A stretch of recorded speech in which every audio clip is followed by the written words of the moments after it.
আমার পেছনে যে সবুজ গম্বুজটি দেখা যাচ্ছে এটি হচ্ছে মাকবারাত রাসূলিল্লাহি সাল্লাল্লাহু আলাইহি সাল্লাম, বিষ্ণু ঈসা ইসলামের কবর।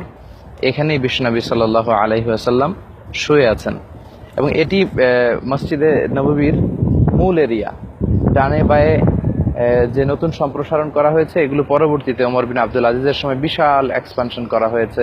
সৌদি বাদশারা যখন করেছেন তারা বিশাল চত্বর করেছেন, মসজিদের বিভিন্ন দিকে সম্প্রসারণ করেছেন, যেখানে প্রায় 4 লক্ষেরও অধিক সাহাবী নামাজ পড়ে, 4 লক্ষেরও অধিক মানুষ নামাজ সেখানে আদায় করতে পারে।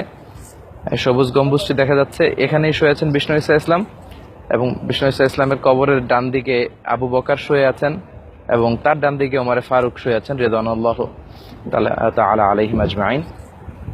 এবং এই কবরের পাশেই বিষ্ণু ঈসা ইসলামের মিম্বার রয়েছে, যেখানে দাঁড়িয়ে তিনি জুমার খুতবা দিতেন এবং তিনি বলেছেন, মা বাইনা বাইতি ওয়া মিম্বারি রাউদাতুম মিন রিয়াদিল জান্নাহ, আমার ঘর বা আমার কবর থেকে আমার মিম্বার পর্যন্ত জায়গাটা এটি জান্নাতের বাগান সমূহ থেকে একটি বাগান।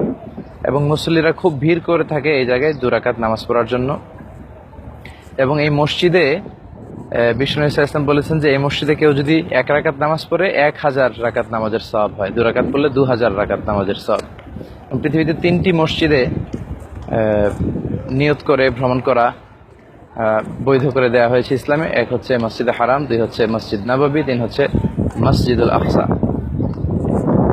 এই কবরটি আসলে ছিল মা আয়েশার ঘর। বিশ্বনবীর জীবদ্দশায় 9 জন স্ত্রী এট এ টাইমে